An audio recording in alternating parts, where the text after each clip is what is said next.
The archive station was old, very old, the kind of old that made the walls creak even in the silence of deep space, where there was no wind to push them and no reason for them to make any sound at all. The lights inside flickered every few minutes, not because anything was broken, but simply because the station had been running so long that even its electrical systems had grown tired.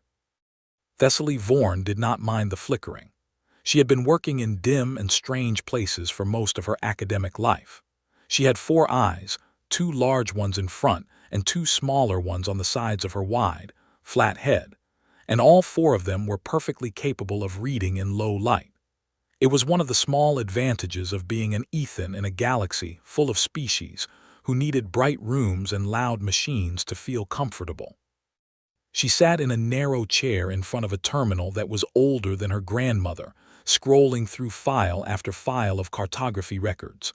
Her fingers moved quickly. Her 2 front eyes were fixed on the screen. Her 2 side eyes wandered around the room out of habit, watching for nothing in particular.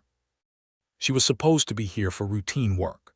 The Conclave Cartography Guild, the organization that employed her as an intern, had sent her to this decommissioned archive station on the edge of the Drenvar system to recover old survey files and transfer them to the new central database. It was boring work. It was the kind of work that was given to interns precisely because it was boring, and no senior cartographer wanted to spend 3 weeks floating in a dead station copying files. Thessaly had not complained. She liked old things. She liked quiet places. And she liked, more than almost anything else, the feeling of finding something unexpected in a place where nothing interesting was supposed to exist. She found it on the 9th day. It was buried under 12 layers of standard survey archives, dust accumulation reports, gravitational drift logs, routine stellar mapping files that hadn't been opened in over 200 years. She almost missed it. Her finger was already moving to the next folder when something caught the attention of her lower left eye. A file name that didn't match the others. Everything else had long system-generated codes full of numbers and dashes. This file had a name. It was called Prime Survey Original Do Not Transfer, Do Not Copy, Do Not Read.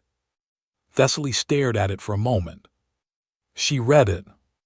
In her defense, anyone would have. The file took nearly 4 minutes to open.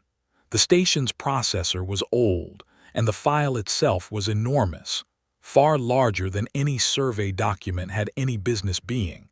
When it finally loaded, Thessaly leaned forward without thinking, her front eyes widening. It was a map. But it was not like any map in the Conclave's current database. The map she worked with every day had a blank gray region near the outer edge of the western spiral arm. Every map had it.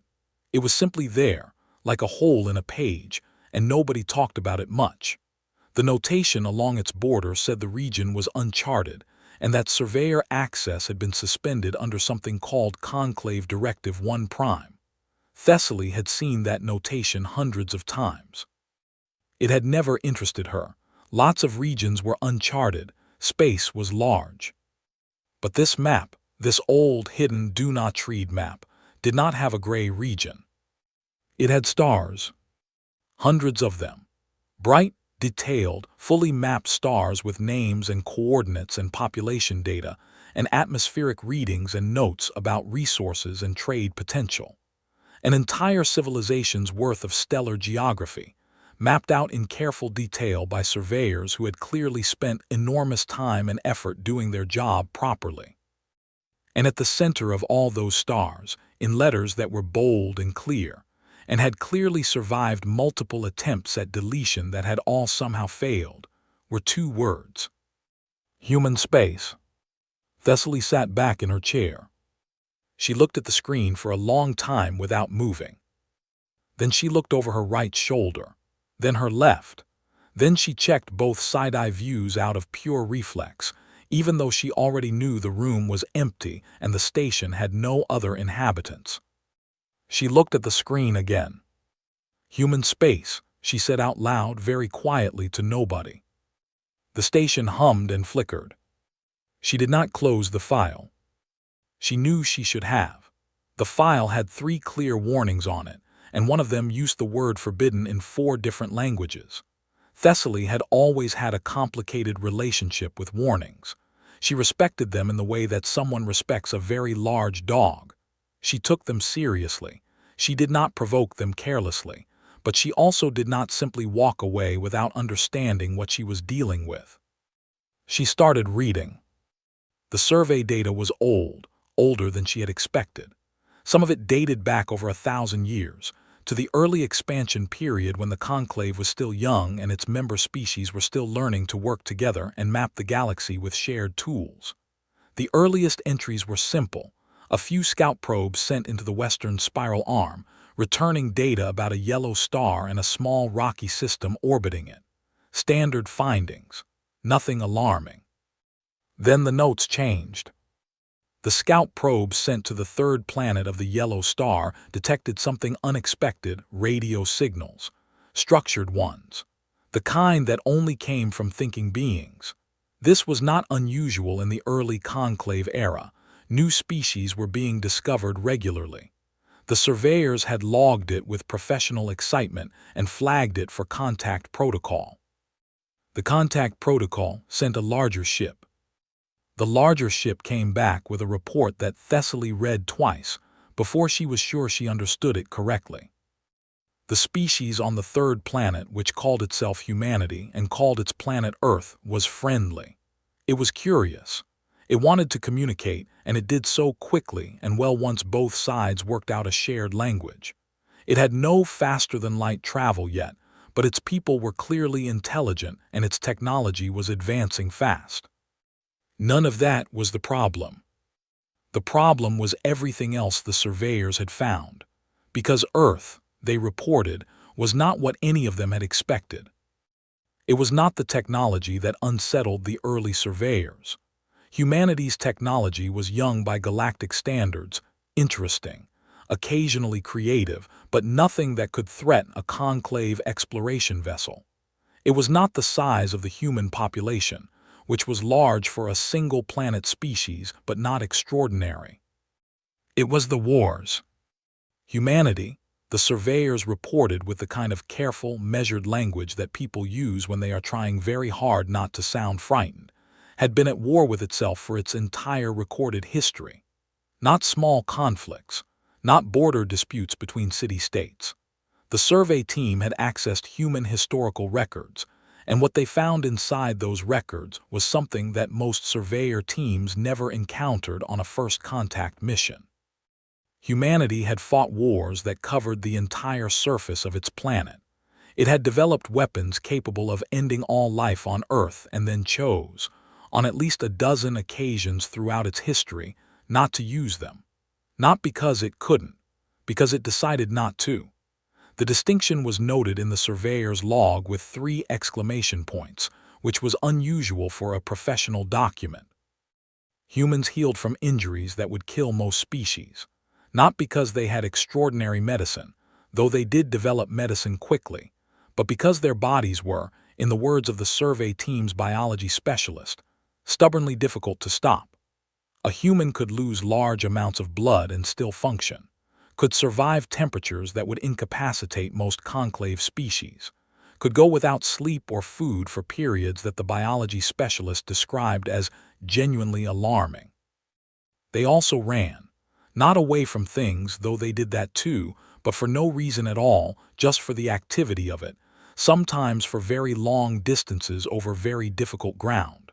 The biology specialist had spent 6 pages of the report trying to explain this and had eventually given up and written, "They appear to enjoy it.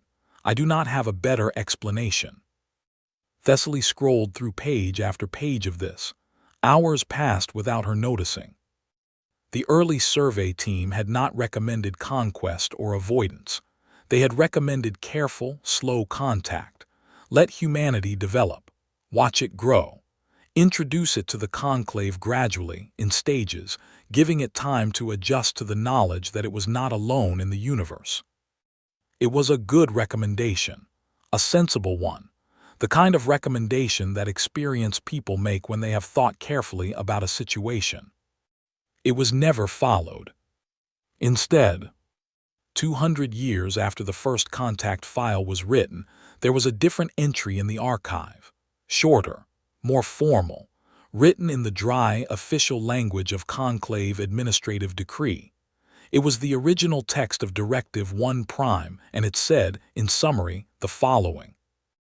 All survey activity in the Western Spiral Arm region designated as human space was to be suspended indefinitely. No conclave vessel was to cross the border into human space without express permission from the Conclave High Council. All existing maps of human space were to be reclassified and removed from public circulation.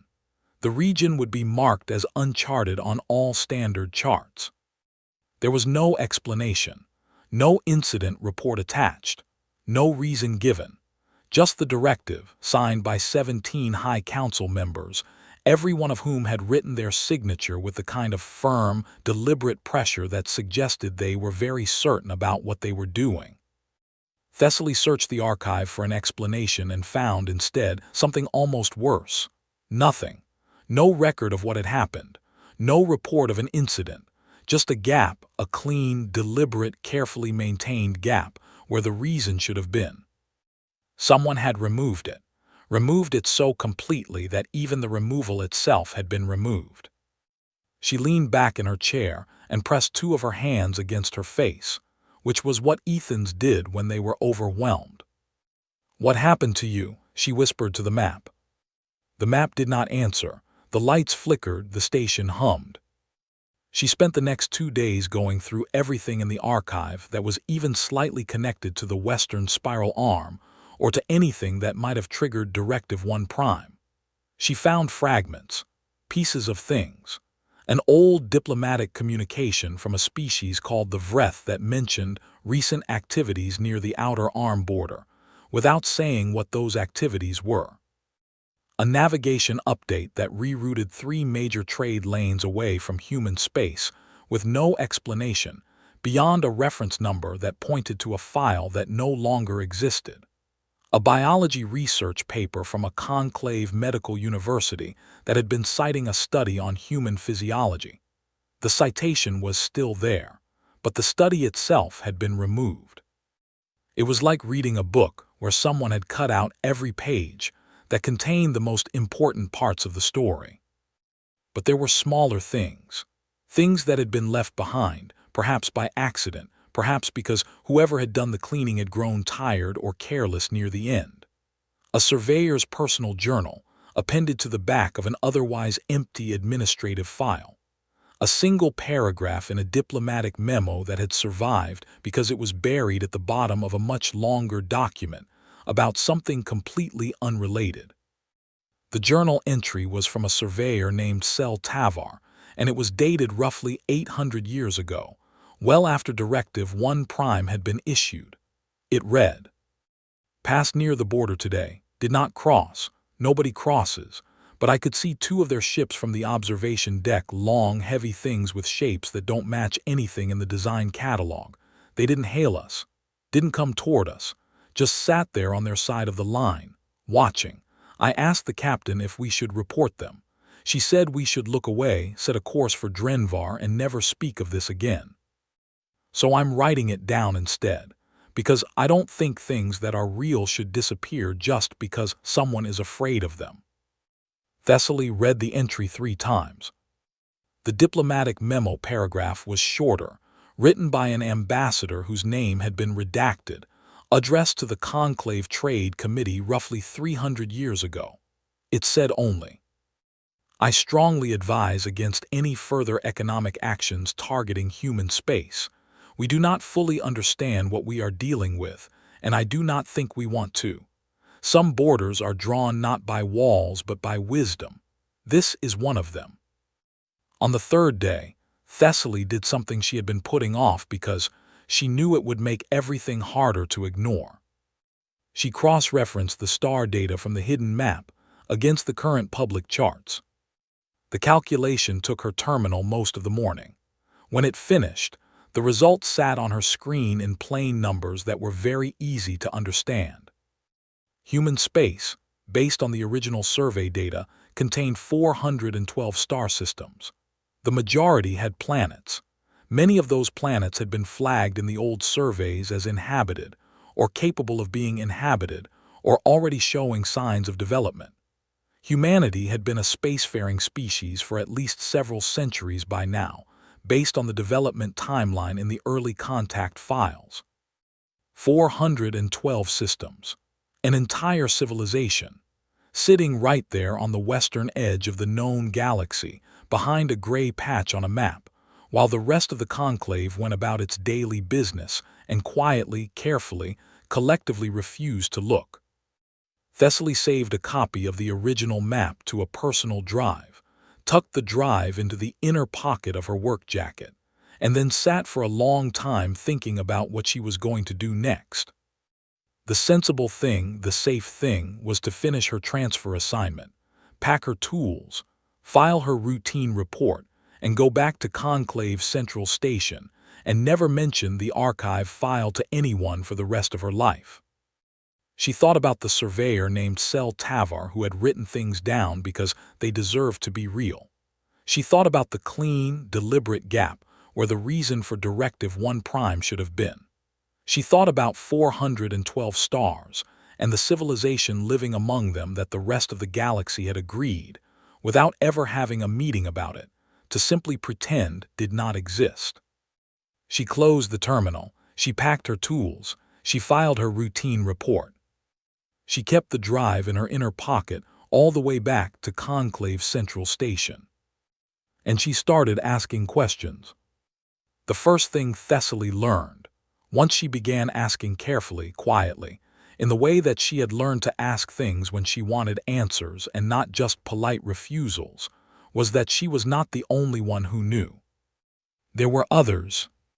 Not many, and they did not talk openly, but they existed, older cartographers who had noticed the gray patch and been told to leave it alone, historians who had found fragments of the old survey records and quietly set them aside rather than report them, a retired conclave diplomat who had been stationed near the western arm early in her career and who, when Thessaly found her and sat across from her in a small tea house on Verath Station and asked a careful question, went very still for a moment and then said, "You found the archive file?" "Yes," Thessaly said. The old diplomat looked out the tea house window at the docking bay beyond it, where ships came and went in the ordinary business of a busy station. She was quiet for a long time. "Then you know there are stars behind the gray patch," she said finally. "Yes." "And you want to know why we don't go there?" "Yes." The old diplomat looked at her with the expression of someone who has spent a very long time being careful about something and is now weighing, in real time, whether to stop being careful. "I can tell you what I know," she said, "but I want you to understand something first. What I know is not the whole story. What anyone knows is not the whole story. The whole story is behind that gray patch, and it has been there for 800 years, and the reason no one has gone to get it is not because they couldn't." She paused. "It is because every time someone seriously considered it, someone else in the room who was older and wiser and had seen more of the galaxy would look at them very quietly and say, 'I wouldn't.' And that was always enough." Thessaly leaned forward. "But why?" she asked. "What is over there that frightens an entire galaxy into silence?" The old diplomat picked up her tea. "That," she said, "is exactly the right question, and I am very sorry to tell you that answering it is going to take more courage than either of us might have." She drank. The station hummed around them. Somewhere outside, a ship was powering up its engines, preparing to go somewhere mapped and known and safe. Thessaly kept her hands very still on the table and thought about the drive in her pocket, and the map on it, and the 412 stars that were waiting, in the gray patch, for someone brave enough to look. The old diplomat's name was Senna Rao, and she had seen more of the galaxy than most people twice her age. She had worked border stations, trade negotiations, first contact follow-ups, and the kind of quiet diplomatic missions that were never written up in official records, because they went wrong in ways that no one wanted to explain later. She had white ridges along the back of her neck that turned pale when she was stressed, and for the entirety of her first conversation with Thessaly Vorn, they were very pale indeed. She did not tell Thessaly everything at once. That was not how Senna Rao did things. She told things in layers, like someone carefully removing old bandaging from a wound slowly, watching for the flinch, adjusting the speed based on what she saw. The first layer was this. The gray patch had a name among the older diplomatic corps. They called it the quiet border. Not human space, not the uncharted region, not anything that appeared in any official document. Just the quiet border, spoken in low voices in private rooms, always with a small pause before and after the words, the way you might speak the name of something you respected enough to handle carefully. "Why quiet?" Thessaly asked. "Because nothing loud has ever come out of it," Senna said. "No broadcasts, no territorial claims, no aggressive movements, no demands, complete silence from their side and complete silence from ours by agreement." She tilted her head. "Though I always thought the name was a little dishonest. Quiet suggests peace. What it really means is that both sides are very deliberately not making noise." "Both sides," Thessaly repeated. "So they know about us, they know we're out here." Senna gave her a look that said this was perhaps the most obvious question she had ever been asked. Of course they know. They have known for centuries. They were the ones who detected the Conclave's early survey probes. Their astronomers identified our ships before our ships identified their planet. She paused. They have simply chosen, as we have, not to make a formal event of it. "Why?" "That," Senna said, "is what I am going to try to explain to you, and I want you to understand that I am not entirely certain my explanation is correct. I am only certain that it is the closest thing to correct that I have found." She started with the Vreth. The Vreth hegemony was not today a major power in the Conclave. It occupied a modest set of star systems in the Eastern Arm, was known primarily for its shipbuilding industry, and participated in Conclave politics with the quiet, unremarkable efficiency of a species that had learned, at great cost, not to reach too far. But 800 years ago, the Vreth hegemony had been the dominant military force in the known galaxy. It had the largest fleet, the most advanced weapons, the most aggressive foreign policy, and it had, roughly 8 centuries in the past, decided that the Western Spiral Arm, including whatever was inside the gray patch, belonged to it. The Vreth fleet that crossed into human space numbered 4,000 warships. Thessaly had read a fragment of this in the archive, but Senna had more detail, drawn from sources she declined to name, and documents she described only as very old and very private. The fleet crossed the border on a clear mission: survey, claim, and if necessary, conquer. The Vreth were experienced at this. They had done it 6 times before with other species and other regions, and it had always worked out in their favor because the Vreth were disciplined and organized, and had more firepower than anything they had ever encountered. What happened next was recorded by the single Vreth ship that came back. The humans had no fleet of comparable size. What they had was smaller, older, and by all technical measurements significantly less advanced than what the Vreth had brought. They should have, by any reasonable military calculation, simply lost. They did not lose. What the Vreth records described, in language that Senna said became increasingly strange and agitated as the account progressed, was that the humans simply did not behave the way an outnumbered force was supposed to behave. They did not retreat to defensible positions and sue for terms. They did not surrender when their losses became severe.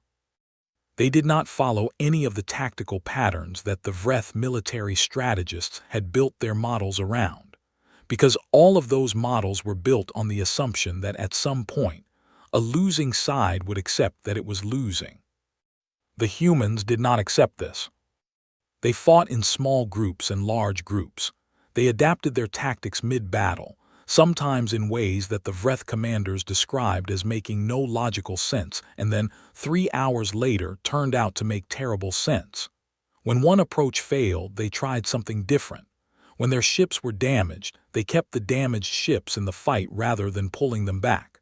When their pilots were exhausted, they fought exhausted. Senna paused here and looked at Thessaly carefully. The Vreth Admiral's personal log was part of the document set I read.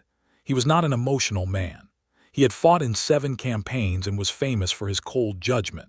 But there is a section of his log, written on the 6th day of the engagement, where he describes watching a single human vessel, a small one, heavily damaged, one of its main drives clearly dead, continue to maneuver and fight and refuse to retreat or go silent. And he wrote, "I do not understand what keeps it moving. By every measure I have, it should have stopped. But it has not stopped. It will not stop. I am beginning to think it will not stop until there is nothing left of it at all. This is not how war is supposed to work." Thessaly sat quietly. "The Vreth fleet withdrew after 3 months," Senna continued. "They had lost more than 3,000 ships. The humans had lost more proportionally because they had less to begin with. But they were still fighting when the Vreth turned around. Still fighting." She let that sit for a moment. The surviving Vreth ship reached home carrying the survivors of the campaign and a note. A physical note on actual paper, written by hand. It said, and this I have memorized because I think it is one of the most important sentences ever written in the history of the galaxy, "We have returned your people.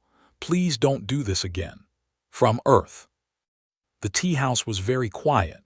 Outside, ships moved in the docking bay, going about their ordinary business. "Please don't do this again," Thessaly said softly. "A threat," Senna said. "Not a demand, not a declaration of war or a list of terms, just a request, polite, almost gentle." She picked up her tea, found it was empty, and set it down again. The Vreth never went back. And when other species learned what had happened, and they did learn because these things always spread, even when everyone is trying to keep them quiet, they decided, one by one, that the western spiral arm was perhaps a part of the galaxy that didn't need exploring. The second story was about the Solon Merchant Collective, and it was different in character, but in some ways even more disturbing. The Solon were traders. They had no interest in conquest. What they had interest in was control, specifically, the kind of control that came from managing the flow of goods and resources across large regions of space. When they identified human space as a region they didn't control, their response was not military, it was commercial. They simply rerouted every trade lane that passed near human space, cut off any conclave merchant who attempted to do business in the Western Arm, and issued quiet notices to their partners, suggesting that commerce in that direction would be commercially inadvisable. It was, Senna explained, a very sophisticated economic stranglehold, the kind that the Solon had used before to bring entire systems into their commercial network. It worked by isolation, cut a region off from trade, watch its economy weaken, and eventually they come to you. The Solon embargo of human space lasted 6 months. In those 6 months, humanity did not weaken. What it did instead was, in Senna's words, deeply confusing to everyone who watched it happen. The humans looked at the disruption to their trade and treated it as a problem to solve rather than a crisis to survive. Within 2 months, they had established their own internal trade network across their 400 star systems, faster and better organized than the fragmentary one they'd had before, because the embargo had forced them to sit down and actually build something solid. Within 4 months, they had identified conclave worlds that were also being poorly served by Solon trade routes and had found ways to offer them better terms, not through aggression, but simply by being cheaper and faster and more reliable. Within 6 months, they were undercutting Solon prices on 12 core worlds, and the Solon had gone from choking human space to watching their own market share quietly disappear into the Western Arm. The Solon ended the embargo without announcement or explanation. They simply stopped, rerouted their trade lanes back the way they had been, and began a period of quiet, internal reorganization that their economic historians would later describe as a necessary recalibration. Thessaly found herself almost smiling. They tried to strangle humans economically, and the humans accidentally improved their own economy in the process. Not accidentally, Senna said, and she did not smile. That is what you must understand. It was not luck. It was not accident. Every single thing the humans did during that 6-month period was a direct, practical response to the situation they were in. They looked at a problem and they worked on it. And they did not stop working on it until it was solved. And then they kept going because once they were working, they found other problems nearby that were also worth solving. She leaned forward slightly. The Solon are very intelligent beings. They are patient and strategic and have centuries of experience in commercial warfare. What they were not prepared for was an opponent who looked at their strategy, a strategy specifically designed to create despair and submission, and treated it as an interesting challenge. There were smaller stories too, and Thessaly collected them over the days and weeks that followed her first conversation with Senna. She found them in fragments and pieces, in the way she had learned to look for things quietly from the sides, without asking direct questions that made people shut down. A Kreth deep survey drone that had been lost in a navigation error and crossed the border into human space. It came back 3 months later, not just found, but repaired. More than repaired. Several of its systems had been upgraded with modifications that the Kreth engineers who received it did not recognize and spent the next several years studying. Attached to the drone, secured with care to the outside of its hull, was a small sealed container. Inside the container were objects that took some time to identify. Small, round, brown-baked objects made from a grain product mixed with a form of processed sugar crystal, and something the Kreth food chemist called a fat derivative of likely animal origin. The note attached to the container said only, "Found your drone, fixed some things, thought you might like these. Station crew, Outpost 7. The Kreth engineers ate the cookies cautiously, and then, reportedly, ate all of them. The modifications to the drone were eventually incorporated into 3 generations of subsequent Kreth survey vessel designs. There was the story of a conclave passenger liner that had suffered a catastrophic navigation failure near the border and crossed 3 light-years into human space before its emergency systems managed to stop it. Human ships had reached it within hours. They had provided power, medical assistance, and enough supplies to get the liner home. They had charged nothing. They had asked for nothing. The only thing they had requested was that the liner captain confirm the names and home worlds of all passengers, which Senna said had confused everyone until someone with enough historical knowledge pointed out that the humans appeared to be checking whether any of their own people were aboard. A habit, apparently, of never leaving their own behind if they could help it. There was the story of the border incident near the Tenvar Reach, when a conclave military patrol had misjudged its position in an ion storm and found itself facing a human defense station. The patrol captain had expected confrontation. What she got instead was a patient, clear communication on an open channel in perfect conclave standard language, offering to help the patrol navigate out of the storm and back to its correct position. The station operator had even provided updated weather data for the region as a courtesy. None of these stories were in any official record.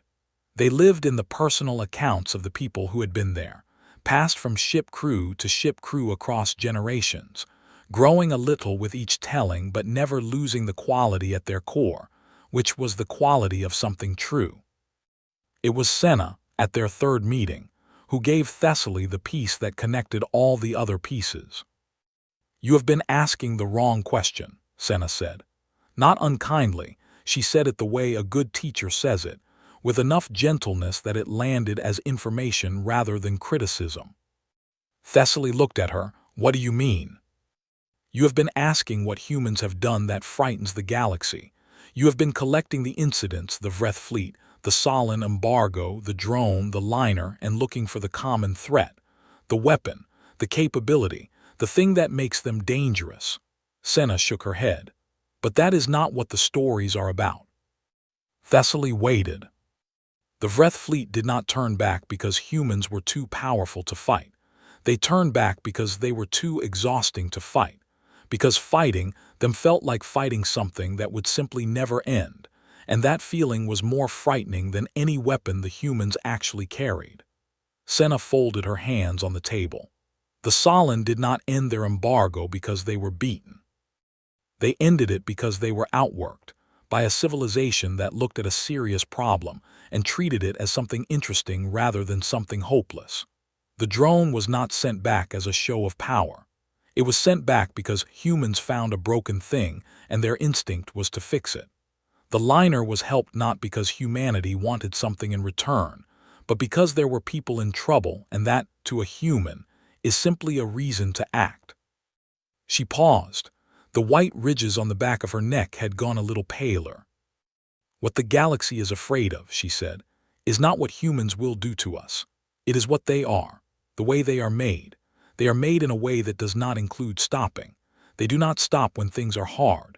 They do not stop when they are losing. They do not stop when they are tired or afraid or badly outnumbered. They stop when the problem is solved, and not always then, because sometimes they get interested in the next problem while they are still finishing the last one.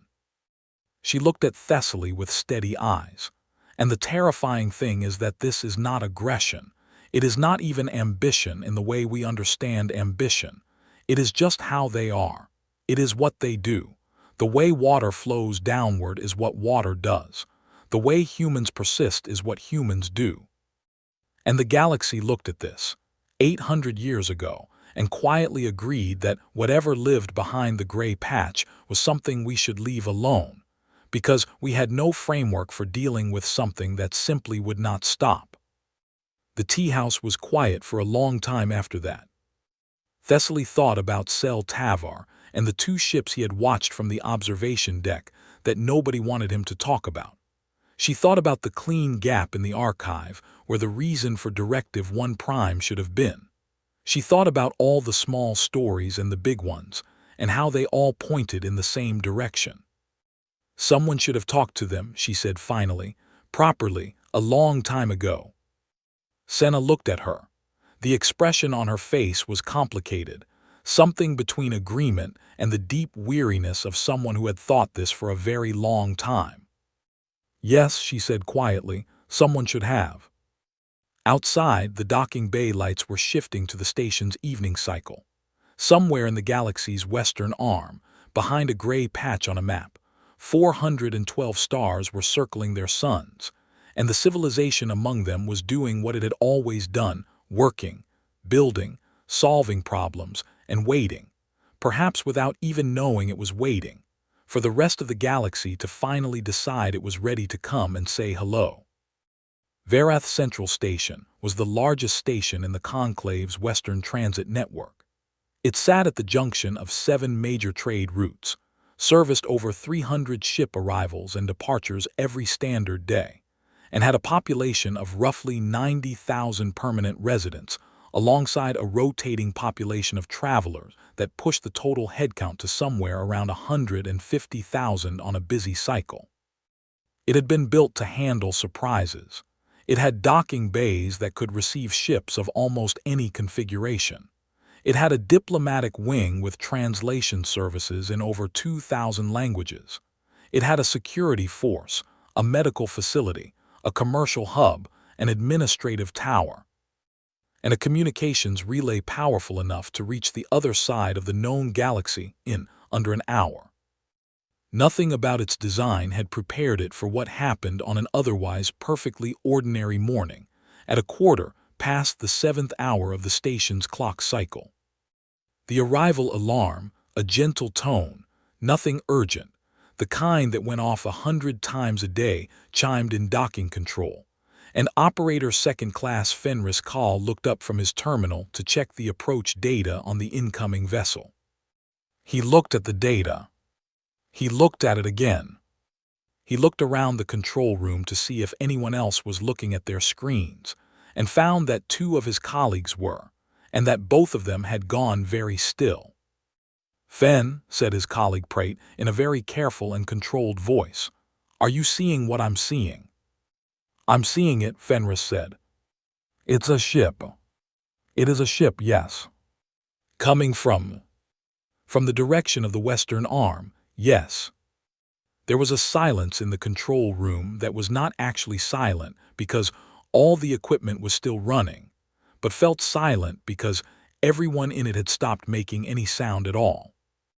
"It's broadcasting," said the third operator, Liz, staring at her screen with her head tilted as if that might help her understand what she was reading.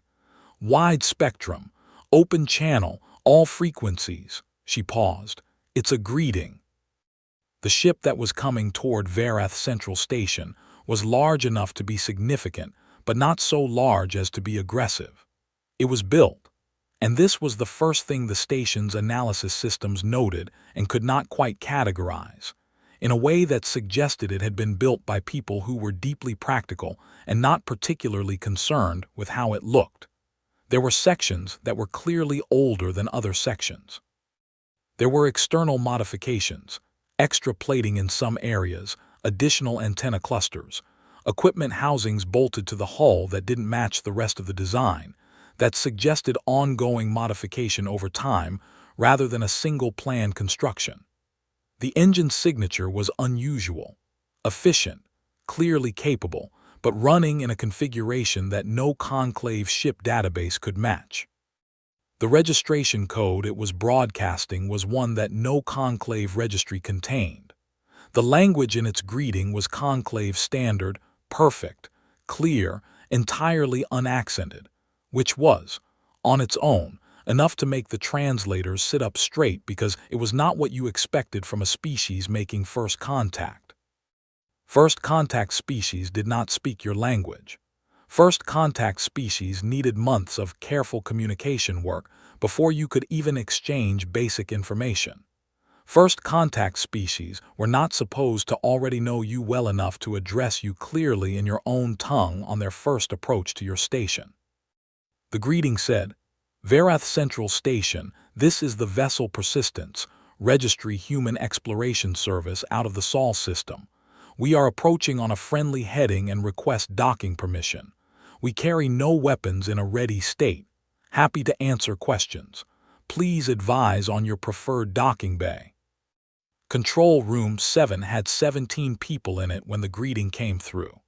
By the time the message had been confirmed and reread, there were 31, because word had spread through the control wing in approximately 90 seconds.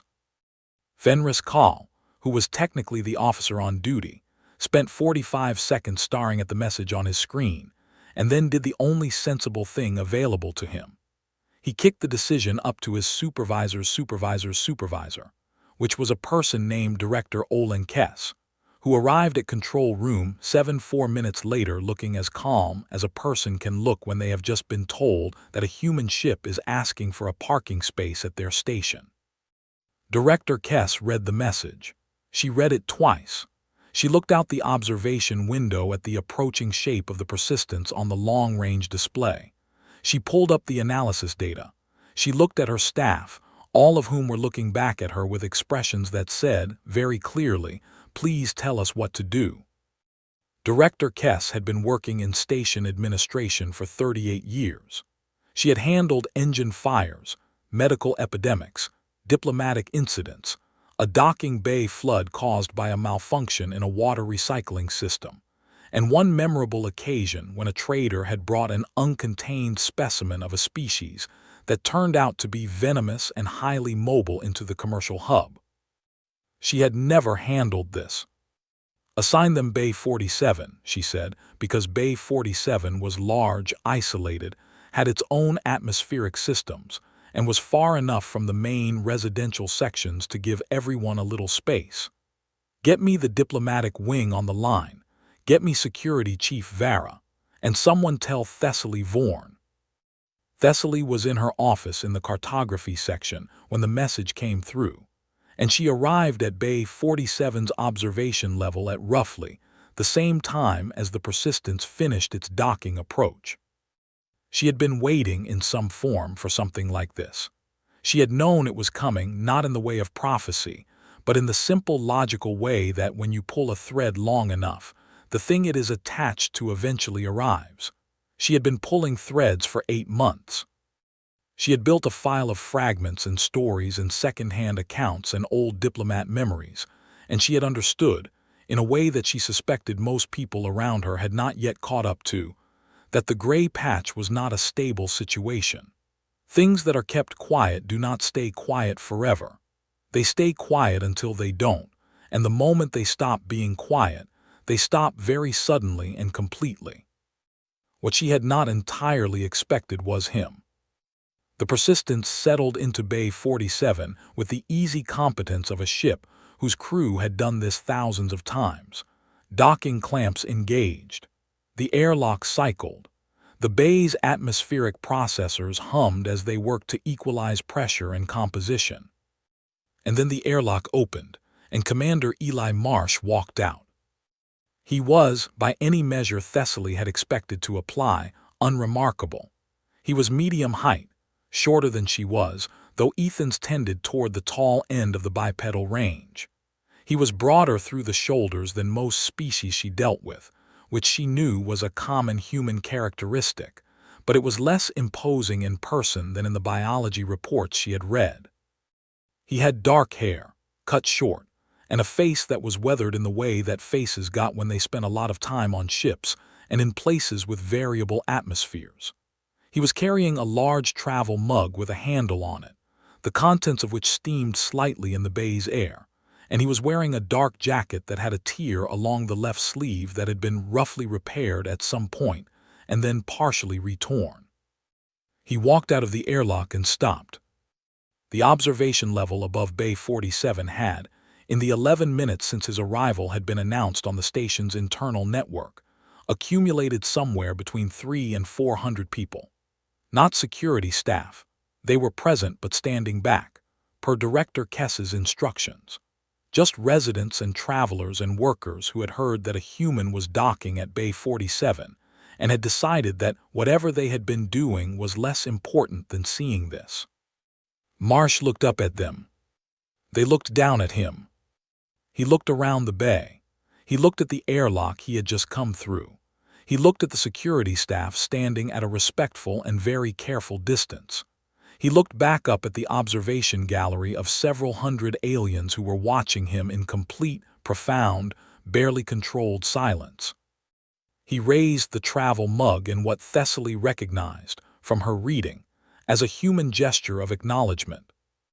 "Hi," he said, in conclave standard, in a voice that was calm and clear and carried through the bay without effort. "We've noticed nobody visits. We figured we'd come say hello." He paused and looked around the bay again, apparently checking for something. "Is there a customs form I should fill out?" The next 4 hours were the most carefully orchestrated chaos that Verath Central Station had ever produced. Director Kess handled it with the steady efficiency of someone who understood that the correct response to unprecedented situations was to apply very normal procedures to them as quickly as possible, because normal procedures were calming for everyone involved, including the unprecedented situation itself. Marsh was escorted, at a distance that started at 10 meters and gradually, cautiously decreased, to the diplomatic wing, where he was met by Ambassador Second-Tier Doral Veth, who had been stationed at Verath for 6 years and was generally considered unflappable. Veth sat across from Marsh at the diplomatic table and was, for the first time in his career, flappable. Thessaly got herself into the room by the simple method of telling 3 different people that someone else had already cleared her presence there. It was not strictly ethical. She was not strictly sorry. She sat at the far end of the table and watched. Marsh set his travel mug on the table, which was an antique piece of conclave diplomatic furniture worth more than most small ships, and which had never in its history had a travel mug set on it, and looked at Ambassador Veth with a direct, open expression that Thessaly found herself cataloging carefully. He was not nervous. That was the first thing. Not performing calm, actually calm, in the deep-down way of someone for whom this situation, however unusual, was simply a problem to be worked on, and problems were things he was accustomed to. He had lines around his eyes that suggested he spent a lot of time in expressions of concentration or amusement, and at the moment it was not entirely clear which one was operating. "I want to be clear up front," he said to Ambassador Veth. "We're not here to make demands, issue statements, or start anything that needs a treaty. I am specifically authorized to have a conversation and not much else. The conversation can be about anything you want." He glanced around the room. "Though I notice you've got a cartographer in the back, so I'm guessing some of this is going to be about the map." Every head in the room turned toward Thessaly. Thessaly felt all four of her eyes widen. "We know about the gray patch," Marsh said, without looking away from the ambassador, but with a tone that suggested he was entirely aware of the cartographer's reaction. "We've known for a while. We thought it was funny at first. Then we thought it was a little sad. Then we just let it be, because it seemed like you needed it to be that way and we had other things to work on." He picked up his travel mug and took a drink. "But there's a generational thing that happens, I think. Somebody who was alive when the original decision was made, they have a reason for the rule. They understand why. But 10 generations later, you've got people following a rule whose reason nobody remembers, and that's when things start to go sideways. Because a rule without a reason is just a habit, and habits are harder to fix than decisions." Ambassador Veth had recovered his composure sufficiently to ask, "Are you suggesting that the current situation, the border arrangement, is unsustainable?" "I'm suggesting it's a little silly," Marsh said pleasantly. "No offense intended. I'm sure whoever set it up had good reasons. But right now you have, 40 million species in the conclave, and every one of them is walking around a gray patch on a map without really knowing why, and we're on the other side of that gray patch doing the same thing, and it would be genuinely useful for everyone if we just had a conversation." He paused. "Also, we've been picking up some of your distress signals from ships that get into trouble near the border, and we keep helping, but we have to do it secretly, and it's getting logistically complicated." There was a long silence. "You have been helping ships in distress," Ambassador Veth said slowly, "secretly." "For about a century," Marsh confirmed. "It's not a big operation. We just, if somebody's in trouble and they're nearby, we help. It seemed like the right thing to do." He looked mildly puzzled by the expression on the ambassador's face. "Is that a problem?" Thessaly left the meeting 3 hours later with her head full of things that needed organizing. She went to the cartography section's small break room, made herself a drink, and sat down and wrote a list. The list had 2 columns. The first column was headed "What I expected," and the second was headed "What actually happened." The first column was long. It had items about difficult negotiations and veiled threats and careful diplomatic language, and the kind of slow, guarded exchange of information that characterized every first contact in conclave history. The second column had 1 item. He asked about a customs form. He said it would be useful for everyone. He has been secretly helping ships in trouble for 100 years because it seemed like the right thing to do. She stared at the 2 columns for a while. She thought about everything Senna Ral had told her, and about the stories she had collected over 8 months, and about Directive 1 Prime and the clean gap in the archive, and 412 stars behind a gray patch. She thought about what Senna had said.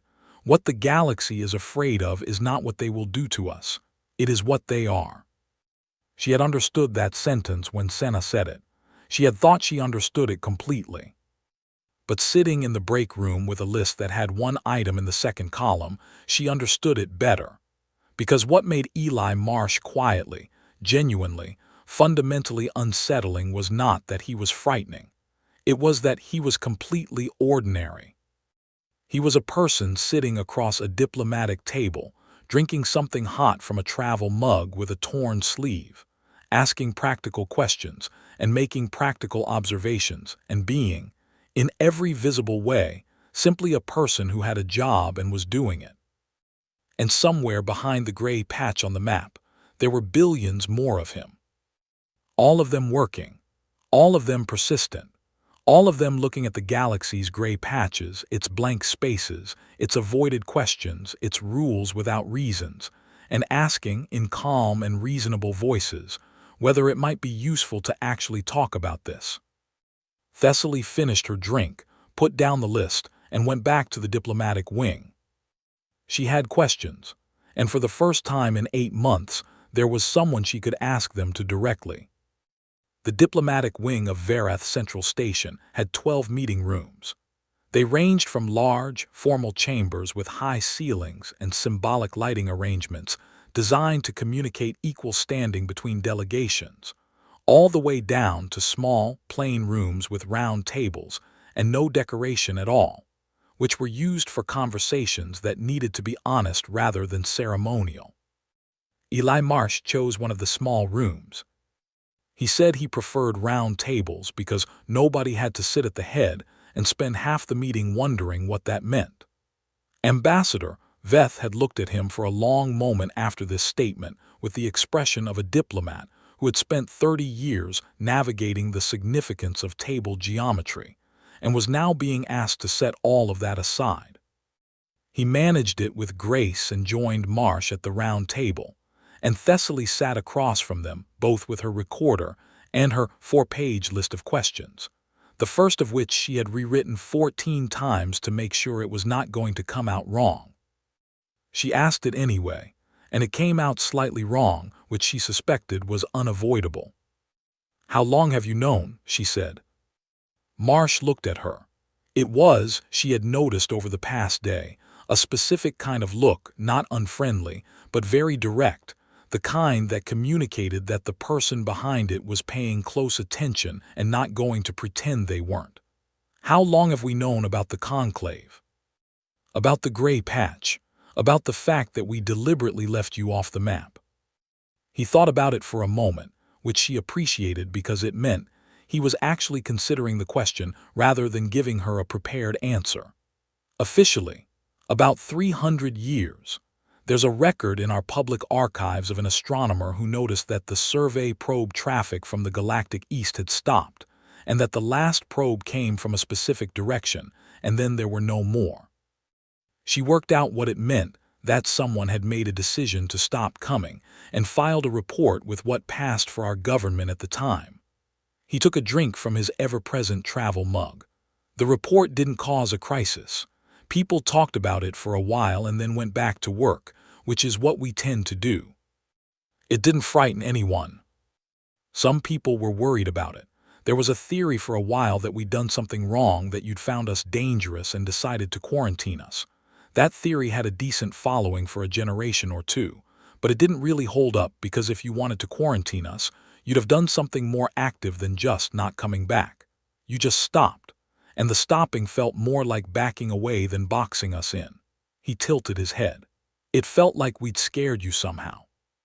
And that felt strange to us, because from where we were sitting, we were the ones who were outnumbered." Thessaly wrote something in her notes. "But you still didn't come to find out." "Not officially, no. We were busy." He said it simply, without apology or irony, and Thessaly believed him completely because she had spent 8 months learning about what humanity had been doing in its 412 star systems for the last 8 centuries, and the answer was, a great deal. We had planets to settle, systems to develop, a lot of internal problems to work through.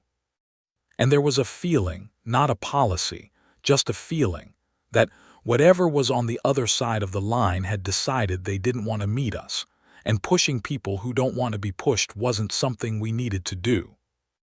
And the ships you've been helping." He shrugged slightly. "That was never official policy either. It's just, if you see someone in trouble and you can help them, you help them. Some of our people near the border made that call individually over the years, and it became a habit. We never announced it because we figured it would cause more problems than it solved." The conversation went on for 2 hours, and Thessaly asked questions and Ambassador Veth asked questions, and Marsh answered all of them with the same direct, unfussy honesty that she was beginning to think was simply the way he communicated, not a diplomatic technique, not a practice style, but a genuine preference for saying the actual thing rather than the safe version of the thing. She asked about the Vreth fleet. He nodded slowly. We knew it was coming before it crossed the border, long-range detection. There was a lot of internal debate about what to do. He paused. Some people wanted to send a diplomatic signal before they arrived. Some people wanted to wait and see if they stopped at the border. Some people wanted to prepare a full military response immediately. He looked at his mug. The people who wanted to wait won the argument, and the Vreth didn't stop at the border, so the military response happened anyway. 4,000 warships, Ambassador Veth said quietly. It was a large fleet, Marsh agreed. We had less. What we had were people who understood the territory and had a reason to be there that the Vreth didn't have, and who were willing to keep going past the point where a rational calculation would tell you to stop. He was quiet for a moment. We don't like losing people. I want to be clear about that. It wasn't a glorious thing.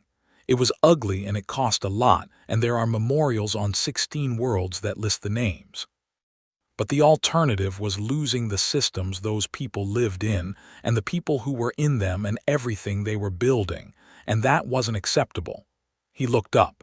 So they didn't stop, and eventually the Vreth decided it wasn't worth continuing. The note, Thessaly said, please don't do this again. Marsh nodded. That was a line commander named Hana Yu. She was on the ground operation on the third planet. When the Vreth fleet started withdrawing, she found the ship they were using for prisoner transport, got the prisoners out, put them back on the Vreth ship, and wrote that note herself. She had very neat handwriting, apparently. It's in a museum now. He paused. She thought it was important to be polite about it. She said you shouldn't make people feel more humiliated than necessary when they're already leaving. Ambassador Veth looked as if this piece of information was doing something complicated to his understanding of the universe. She thought about their feelings after they invaded. She was that kind of person, Marsh said. Thessaly asked, eventually, the question she had been building toward. Not the question about the Vreth fleet or the Solon embargo or the drone or any of the specific incidents she had spent months collecting. The question underneath all of those questions, the one that Senna Ral had told her was the right one, back in the tea house on the day that had started all of this. What are you, she said. Not politically, not militarily. What are humans in a way that helps me understand why an entire galaxy decided to leave you alone? Marsh was quiet for longer than he had been quiet for any previous question. He set his travel mug down and looked at it for a moment, and she had the sense that he was not performing thoughtfulness. He was actually thinking, turning the question over, looking at it from different sides. There's a word we use, he said finally. Stubborn. It means not stopping when things are hard, not because you're not aware they're hard, not because you don't feel it, but because the thing you're working on is more important than the difficulty, and so you keep going. He looked up. Every species is stubborn about some things. But for humans, it's less about the specific thing and more about everything. We get interested in something and we don't stop being interested. We make a promise and we keep tracking it even when it's become inconvenient. We meet a problem and something in us turns toward it instead of away from it, even when turning away would be easier. He leaned back slightly. The other thing is that we're curious in a way that doesn't turn off. There are species that are curious until a thing becomes dangerous, and then the curiosity stops because survival overrides it. For humans, and I'm being honest here, not boastful, the danger doesn't turn off the curiosity. It changes it. It makes the curiosity more focused. A human who is told that is dangerous, don't go there, tends to want to understand why, and that wanting is stronger than the fear. He paused. This has gotten us into a lot of trouble historically. It has also gotten us out of a lot of trouble, because the same drive that walks you toward the danger is the drive that keeps you working on the solution after everyone else has given up. Thessaly was writing. Ambassador Veth was very still. "Is that why you're here?" Veth asked, curiosity. "Partly," Marsh said, "and partly because there are 800 years of missed conversations in the way and someone had to start. We figured, why not us? We're good at starting things." He picked up the travel mug. "Also, we kept picking up fragmentary signals from your side of the border that suggested someone over here had found some of our old survey files and started asking questions. We thought, if someone is brave enough to ask the questions, the least we can do is show up to answer them." He looked directly at Thessaly. She had all four eyes on him. "You picked up my research signals," she said. "We're very good at listening," he said. "We've had a lot of practice." Over the days that followed, a pattern developed that nobody had planned for and nobody knew quite how to manage. Marsh was not confined to the diplomatic wing. This had been Director Kess's decision, made on the logic that confining him would suggest they were afraid of him, and suggesting they were afraid of him seemed like a dynamic best avoided. So he was given a guest suite, a general access pass, and a polite request to inform someone if he intended to leave the station, and he was allowed to go where he wished within Varath Central's common areas. He went everywhere. Not aggressively, not nosily. He moved through the station with the easy manner of someone who was genuinely interested in his surroundings and made no particular effort to hide this. He asked questions of anyone who seemed willing to answer, about the station's systems, about the trade routes that passed through it, about the history of the Drenvar system, about what different species ate and what they did for work, and how their home worlds looked from orbit. He was not a broad, sweeping questioner. He asked specific, thoughtful things, listened to the answers carefully, and then asked better follow-up questions. He also, as people around him quickly discovered, fixed things. It started small. A water recycler in the residential section that had been making an odd sound for 3 weeks. He heard it, asked what it was, traced the sound to a specific coupling joint, borrowed a tool from a maintenance worker who happened to be passing, and corrected the coupling in about 4 minutes. The maintenance worker watched this with the expression of someone who had been meaning to get to that coupling for 3 weeks and felt simultaneously grateful and vaguely outclassed. Then it was a piece of cargo analysis software in the commercial section that was producing a recurring error in its weight calculations. Marsh happened to be present when a dock worker was staring at the error message with the expression of someone who had been fighting a machine all day and was losing. He looked at the screen, asked 2 questions, and identified the source of the calculation error. Not a software problem, but a calibration issue in a sensor module that fed data to the software, which nobody had thought to check, because the software's error message pointed to the software. Then it was a navigation display in the public transit section that was showing slightly incorrect route times due to a relay station that had drifted off its mapped position. Marsh caught it because he was looking at the display while waiting for a transit pod, noticed the times were wrong based on what he knew about the transit distances involved, asked a nearby station worker about it, and the station worker took the information up the chain, and the relay station was corrected within a day. "He keeps fixing things," Director Kess said to Thessaly, in a tone that was not quite complaint and not quite amazement but sat somewhere between the two. "I know," Thessaly said. "Nobody asked him to fix them." "I know. He just sees them and fixes them." "That," Thessaly said carefully, "seems to be how they work." On the 5th day, Marsh asked if he could see the cartography section. Thessaly took him herself. She showed him the current databases, the active survey projects, the map displays that showed the known galaxy in all its detail. He looked at everything with the specific attention he gave to anything that interested him, and said very little, and she let him look without rushing him. Eventually he stopped in front of the large main display, the one that showed the whole western arm, with the gray patch sitting in its corner like a missing tooth in a smile. He stood in front of it for a long time. "It's strange," he said finally, "seeing yourself on a map as a gray nothing." "I'm sorry," Thessaly said. "She meant it." He glanced at her with an expression that was not wounded, just human, in the complicated way she was learning that word worked. "Don't be, I get it. From the outside we must look unpredictable, maybe a little alarming. If I were mapping a region and I didn't understand what was in it, I'd probably leave it gray too." He looked back at the display. "But it'd be better with the stars." "Yes," she said, "it would be." He was quiet for a moment. Then he reached into his jacket pocket and took out a small data chip. He held it out toward her. "Our survey data," he said. 412 systems. Every star named, every inhabited world cataloged, atmospheric data, population estimates, resource surveys, the whole record. It's not classified on our end, anyone can have it." He looked at the gray patch. "It'd be a shame for it to stay gray."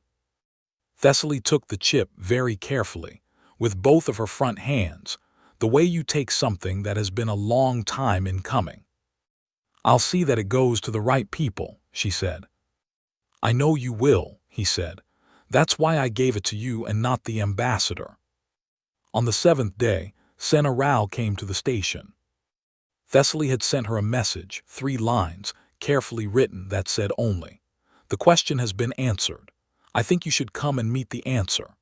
Senna had arrived the next morning on the early transit and found Thessaly waiting for her at the docking gate with an expression that was hard to read, but that Senna, who was good at reading people, interpreted immediately and correctly as I was right, and I knew it, and I am trying very hard not to say so.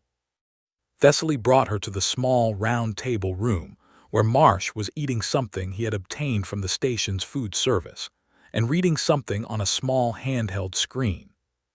He looked up when they came in. He looked at Senna for a moment with those attentive eyes. "You're the one who knew," he said, "the one who's been carrying this for a long time." Senna stood very still. "You know about me. We picked up fragments. You were stationed near the border early in your career. You've been doing careful, quiet work on this for decades. We noticed." He stood and held out his hand, a human greeting gesture that Senna, who had done her homework, recognized and accepted, clasping her hand around his in the way he offered it. "Thank you," he said, "for not letting it stay forgotten." Senna looked at him for a long moment. The white ridges on her neck went through 3 different shades in rapid succession, which Thessaly recognized as the Ethan equivalent of a very emotional response being very carefully managed. "I had a colleague once," Senna said finally, "a long time ago. She told me that some things stay quiet not because they should, but because everyone around them is afraid. And she said the only answer to that was to not be afraid, to keep asking." She paused. "I was not always brave enough, but I kept going." Marsh looked at her with an expression that was warm and genuine, and completely uncomplicated. "That," he said, "is the most human thing I've ever heard anyone who isn't human say." The data chip that Eli Marsh had handed to Thessaly Vaughan was approximately the size of her thumbnail. It weighed almost nothing. She had set it on her desk when she returned to the cartography section that evening, and she had sat across from it for a long time, just looking at it. 412 star systems, on a piece of material she could have lost in a coat pocket. She transferred the data to the Cartography Guild's secure intake server and filed a formal acquisition report, which was the standard procedure for receiving new survey data. The intake form asked for the source of the data. She wrote, "Human Exploration Service, Human Space, Sol System." She clicked Submit. The form went up the chain. The response came back in 40 minutes, which was faster than the standard processing time, and it came back from 3 levels above where it should have been acknowledged, which told her that somebody in the senior cartography administration had been watching the flag on her account ever since word got out about the persistence arriving at Bay 47. The response said, "Please hold this data pending review by the Senior Verification Committee." Thessaly looked at the response. Then she looked at the 8 months of work stacked in her personal files, the fragments from the archive station, the stories from Senna Rao, The fragments of old diplomatic memos and survey logs and personal journal entries, all the pieces of the real story that had been sitting behind the gray patch waiting for someone to put them together. She wrote back, "Understood, review process estimate." The answer was undetermined. She closed the reply window and did what she had learned to do from Eli Marsh. She set aside the part of the problem she could not move right now and found the part she could. She started building the new map. It was not simple work. Survey data from an independent civilization did not simply drop into a conclave cartography database without significant processing. Coordinate systems needed to be reconciled. Naming conventions needed to be standardized, or at least cross-referenced. Marsh had told her that humans had their own names for almost everything, and that they tended to be either very practical, second settlement, new harbor, or deeply strange by non-human standards, threshold, morning, the place where we tried again. The atmospheric and population data needed to be formatted to conclave standards. Thessaly did this work for 2 weeks, while the Senior Verification Committee met and deliberated and sent her careful, formal messages asking careful, formal questions. She answered the questions thoroughly. She provided her documentation. She sent copies of the archive files she had recovered from the decommissioned station, including the original survey data and the original text of Directive 1 Prime. She also, through channels she did not advertise, sent copies to Sena Rao and to several historians and diplomats at other conclave institutions, whom she had come to trust through her months of research. Not because she was planning anything, just because she had learned, watching the gray patch for 8 months, that information that lives in only one place has a way of disappearing. Marsh, for his part, was still on the station. His authorized stay had been extended 3 times now by Director Kess, who had initially seemed uncertain about his presence and had gradually moved to a position of something that looked very much like finding him useful. The water recycler coupling had been the beginning. The list of things he had identified and fixed since then had grown, and he had also, in his direct and practical way, started asking questions about the station's larger systems. The cargo routing algorithms, the docking scheduler, the atmospheric management protocols, with the specific quality of attention that suggested he was not just curious about how they worked but was looking for ways they could work better. He never pushed. He never demanded. He simply looked at things, thought about them, and then mentioned in a conversational way what he had noticed and what he thought might be worth considering. Director Kess, 3 weeks into this, had quietly given him an unofficial advisory role and then spent a full day pretending she hadn't. "He has been here for 4 weeks, Ambassador Veth said to Thessaly during a corridor meeting that was really a scheduled consultation dressed as a coincidence. "He shows no signs of wanting to leave." "He's working," Thessaly said. "On what?" She thought about it. "On things that need doing." The Senior Verification Committee issued its finding after 3 weeks of deliberation. The finding was long, formal, and written in the dense administrative language of official conclave documentation. Thessaly read through it in under an hour, which was fast only because she went directly to the conclusions section and then worked backward through the reasoning only as necessary. The committee found that the survey data submitted by the Human Exploration Service was authentic. It found that the coordinate and formatting work Thessaly had done was correct and sound. It found that there was no technical obstacle to incorporating the data into the standard conclave cartographic database.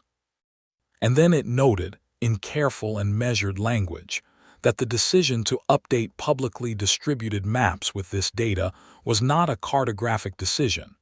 It was a political one, and it needed to be made by the Conclave High Council. Thessaly forwarded the finding to Sena Rao, who forwarded it to the 3 council members she knew personally, with a cover letter that Thessaly had helped write, and that was the most carefully worded document Thessaly had ever been part of composing. Every sentence had been tested for the ways it could be misread. Every argument had been checked against the counterarguments that could be used against it.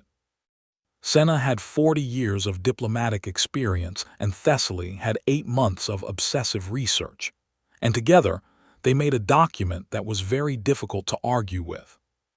The council took 11 days. During those 11 days, Thessaly finished the new map.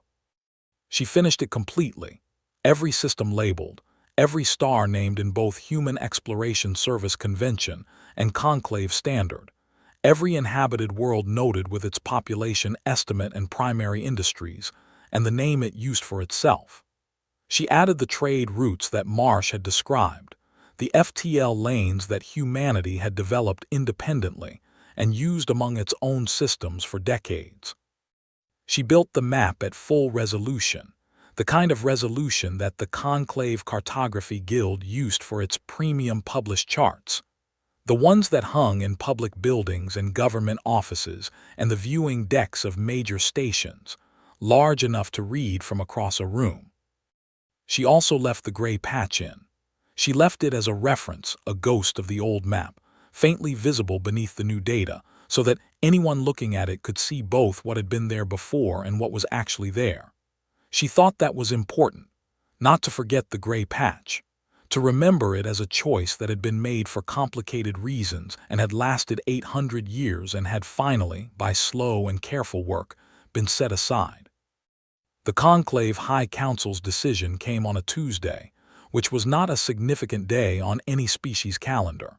It was issued as a formal administrative update, the kind of routine notice that went out dozens of times a day across the Conclave's communication network, updating policies, clarifying procedures, issuing routine directives. This one retired Directive 1 Prime. No ceremony, no announcement, no press conference or public statement, just a short administrative notice that said the directive was rescinded and that Cartography Guild resources were authorized to update standard charts to reflect current survey data for the Western Spiral Arm region. That was it.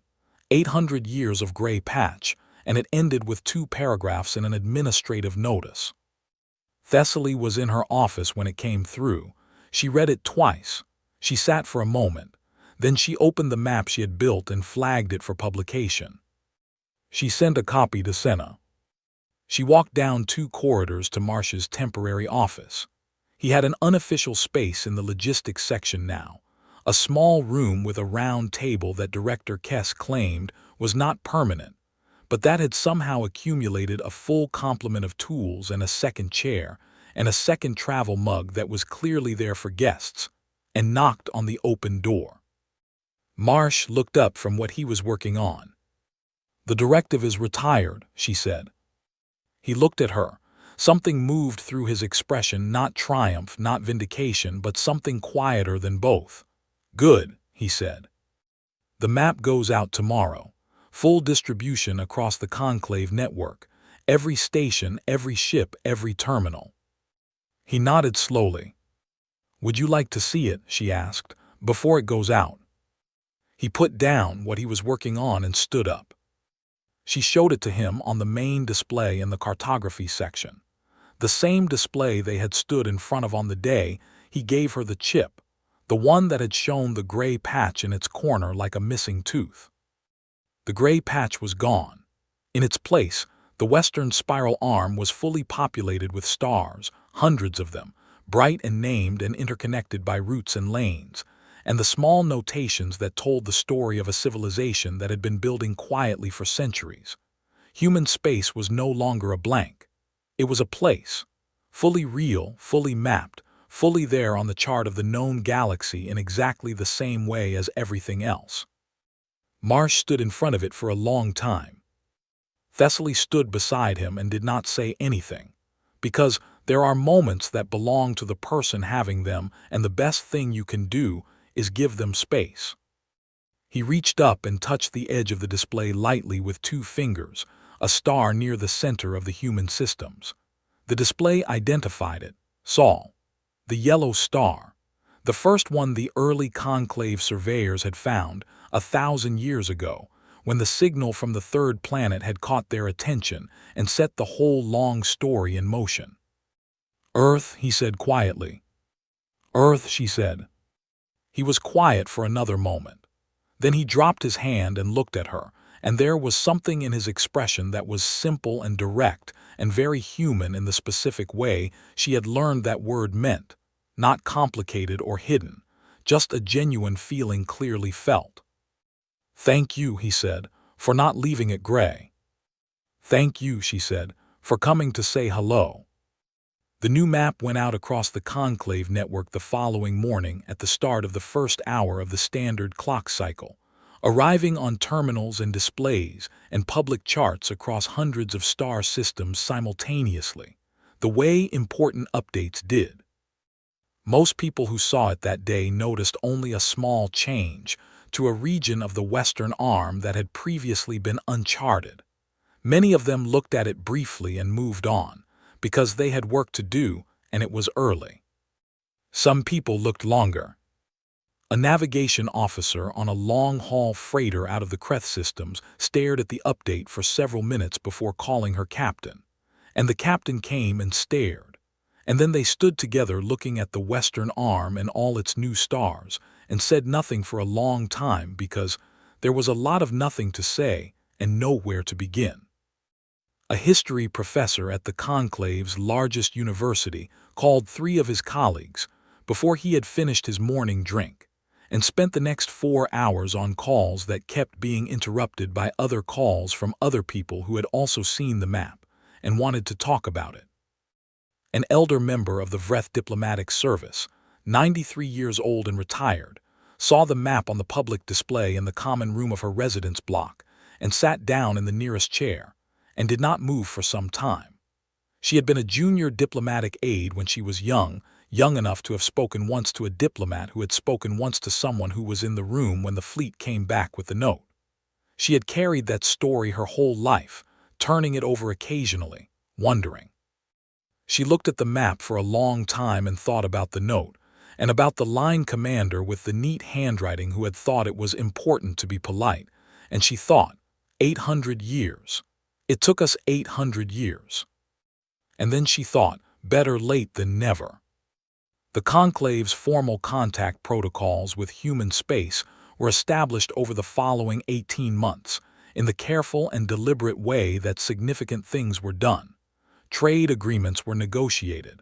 Diplomatic missions were established. FTL routes between human space and the conclave's eastern networks were mapped and certified. Humans, true to everything Thessaly had learned about them, did not wait for the protocols to be finalized before getting involved. Human engineers appeared at conclave infrastructure projects before anyone had formally invited them, looking at systems with interested eyes and mentioning, helpfully, that they had a few ideas.